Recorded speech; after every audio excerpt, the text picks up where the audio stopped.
नमस्कार, दिशा चैनल की खास पेशकश राजिम कुंभ समाचार में आपका स्वागत है। मैं हूं प्रियंका।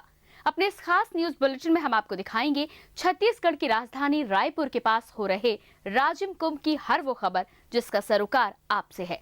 आइए डालते हैं एक नजर।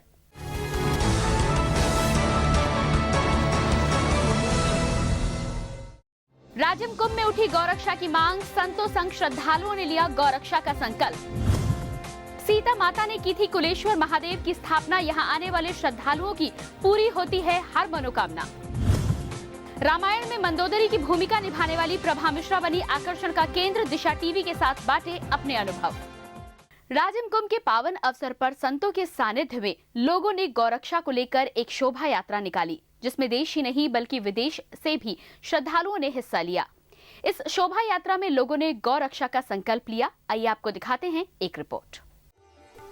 ये है छत्तीसगढ़ के राजिम कुंभ का नजारा, जिसमें गाय को बचाने को लेकर आनंद धाम पीठाधीश्वर योगीराज स्वामी ज्ञान स्वरूपानंद अक्रिय जी महाराज के नेतृत्व में लोगों ने गौ संरक्षण व गौ संवर्धन को लेकर एक शोभा यात्रा निकाली।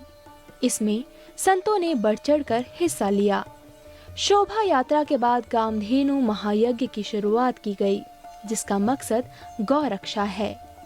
संतों ने गौ हत्या पर गहरा रोष व्यक्त किया।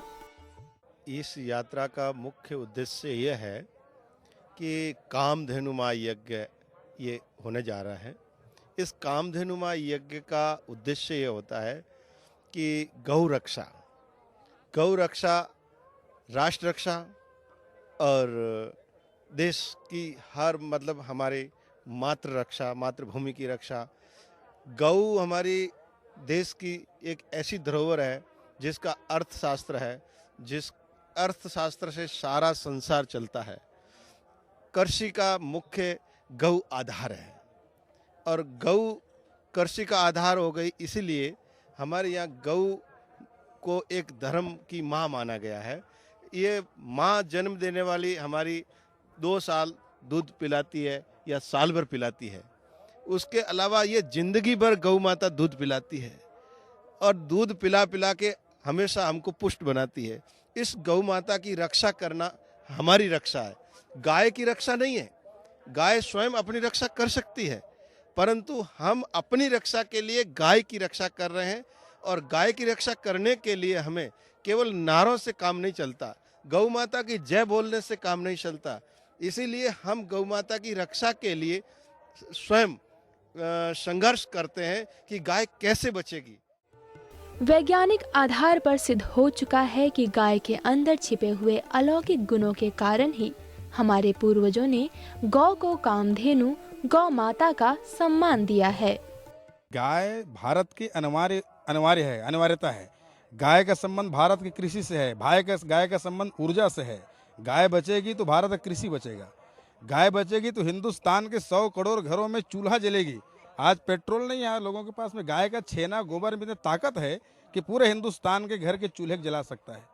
तो गाय के प्रति अवेयरनेस हमारे जो बुजुर्गों ने माता इसलिए कहा, जो धर्म के साथ जोड़ने का मतलब होता है कि उनका संरक्षण होता है। हमारे बुजुर्गों ने गाय को माता इसलिए कहा कि माता कहने से सम्मान होगा और गाय को लोग पालेंगे। तो गाय माता के प्रति सम्मान जागृत होना चाहिए। लाखों लोग इस कुंभ के मेले में आते हैं। इस यज्ञ के माध्यम से हम रोज 5 दिन तक मंच में बढ़िया इसका संतों के मुखारबिंद से विषय को हम सामने लाना चाहते हैं। जैविक कृषि को प्रोत्साहित करना चाहते हैं और गाय देश की अनिवार्यता है, इसको हम लोग स्थापित करना चाहते हैं। गौ हत्या को रोककर न केवल पुण्य लाभ कमाया जा सकता है, बल्कि गाय की रक्षा करके पूरे देश और समाज का कल्याण भी किया जा सकता है। ऐसा करके देश की आर्थिक प्रगति भी की जा सकती है। छत्तीसगढ़ में चल रहा राजिम कुंभ वहां की जनता की आर्थिक उन्नति का सशक्त माध्यम साबित हो रहा है। कुंभ आए छत्तीसगढ़ के धर्मस्व, पर्यटन एवं सांस्कृतिक मंत्री बृजमोहन अग्रवाल ने कहा कि इससे करीब 10,000 परिवारों को जीविका का साधन प्राप्त हो रहा है। देखिए, हमारे देश की जो कल्चर है, हमारे देश में जो तीज त्योहार, मेले और इस प्रकार के कुंभ है, उसका एकमात्र उद्देश्य ये है कि पूरा देश जुड़ा रहे, लोगों की आर्थिक जीवन स्तर ऊंचा उठता रहे, लोगों को जीवन यापन का माध्यम मिले, ये प्रतिवर्ष लगभग मैं ये मानता हूँ कि 10,000 से ज़्यादा परिवारों को इसमें रोजगार मिलता है। और कई तो ऐसे परिवार हैं जो परिवार साल भर में एक बार राजिम कुंभ में 15 दिनों में उनकी जो कमाई होती है उससे साल भर में अपना परिवार चलाते हैं। तो निश्चित रूप से हमारे देश की संस्कृति में इस प्रकार के मेले, अनुष्ठान, आयोजन, तीज त्योहार, उनका सबका मुख्य उद्देश्य यही है कि इस देश का और इस भूमंडल पर जितने भी प्राणी हैं सबका उदर पोषण हो सके। हमें लगता है कि शायद भगवान की प्रेरणा से और ये यहाँ पर कुंभ की शुरुआत हुई है। छत्तीसगढ़ के राजिम कुंभ में आस्था और भक्ति के अनोखे रंग देखे जा रहे हैं। ऐसे में यहाँ के त्रिवेणी संगम के बीच में वर्षों से बना हुआ कुलेश्वर महादेव मंदिर यहाँ आने वाले भक्तों के लिए आस्था और विश्वास का भी अनूठा संगम है। मान्यता है कि इस मंदिर में भक्त सच्ची भावना से मन्नत मांगे तो उनकी इच्छाएं पूर्ण होती हैं। आइए दर्शन करें वर्षों से शान से खड़े इस अनूठे कुलेश्वर महादेव मंदिर के और जाने क्या है इनकी महिमा।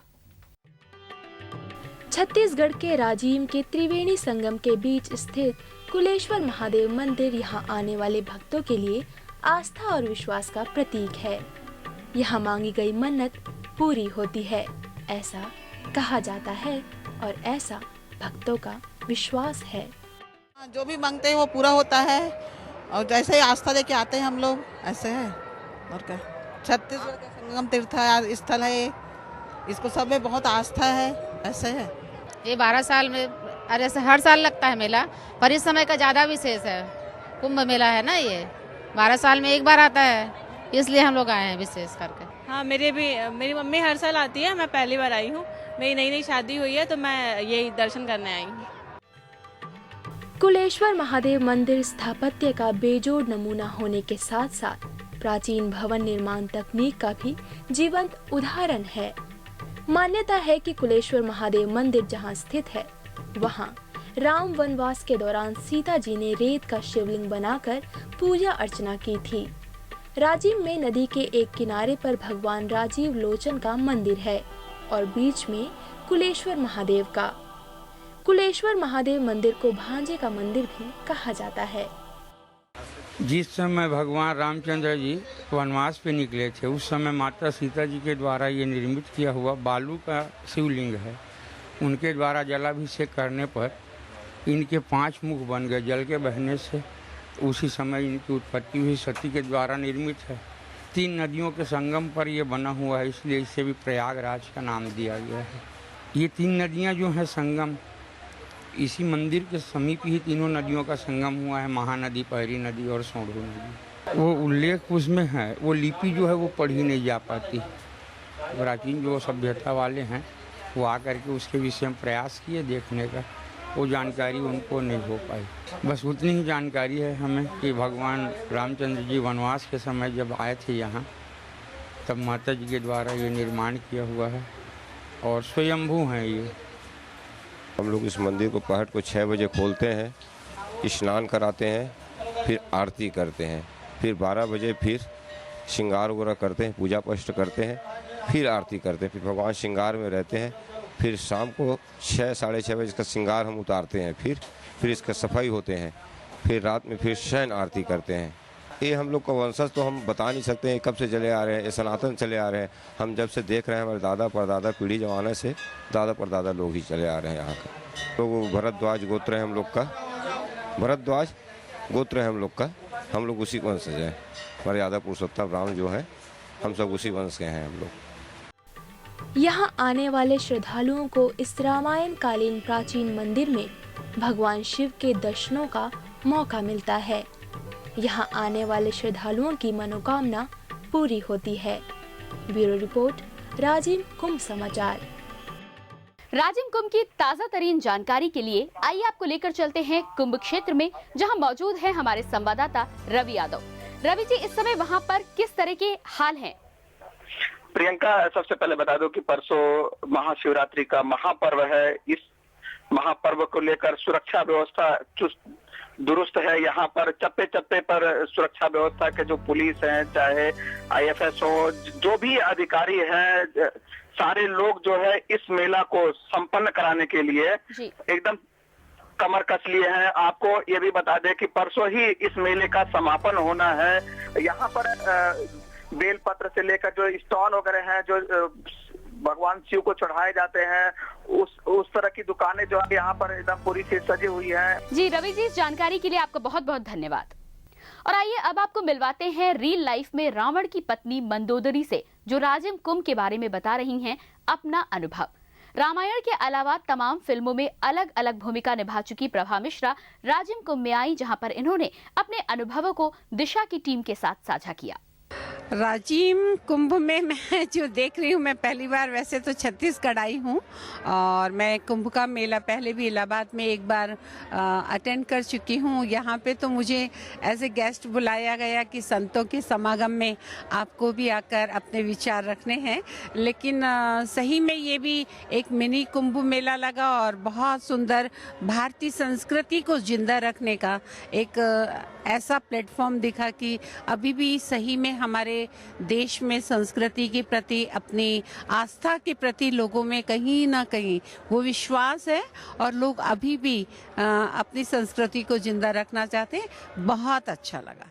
पंडालों, कुटियों और शिविरों से बसे राजिम कुंभ में दूर दराज से श्रद्धालु स्नान के लिए यहाँ पहुँच रहे हैं, जहां लोग संतों के सानिध्य के साथ उनके आशीर्वाद और अनमोल वचनों को सुनने का लाभ उठा रहे हैं। इसी कड़ी में बिंदु जी महाराज ने भी लोगों को धर्म के उपदेश के साथ साथ स्वस्थ रहने के भी गुर सिखाए। जहाँ जहाँ पर वह अमृत कलश रख करके जयंत जो है विश्राम करने के लिए रुके थे, उन 12 स्थानों पर अमृत की कुछ बूंदें उस घट से, उस कलश से छलक पड़ी थीं और उन्हें ऋषियों ने कलयुग में चिन्हित करके 12 स्थानों पर कुंभ मेला मनाने की परंपरा को कायम किया। दरअसल जब ऋषियों ने देखा कि देवताओं के हिस्से में अमृत आ गया, दानवों के हिस्से में विष आ गया, मनुष्यों के हिस्से में कुछ नहीं आया, तो मनुष्य अमृत से भी और जहर से भी, विष से भी, दोनों से वंचित रह गए। क्या करना चाहिए? तब हमारे ऋषियों ने जिन जिन 12 स्थानों पर अमृत की बूंदें गिरी थी, उन स्थानों को चिन्हित करके वहां पर एक संत सम्मेलन बुला करके अमृत महोत्सव मनाने की परंपरा का शुभारंभ किया, जिसमें ज्ञान रूपी अमृत सभी भक्तों को वो पिलाते थे और जो उनके नए आविष्कार होते थे, जो नया शोध होता था, चाहे वो मेडिकल साइंस का हो या फिजिकल साइंस का हो या सोशल साइंस का हो या इकोनॉमी का जो है रिसर्च हो, उनका जो भी होता था वह उसे प्रस्तुत करते थे।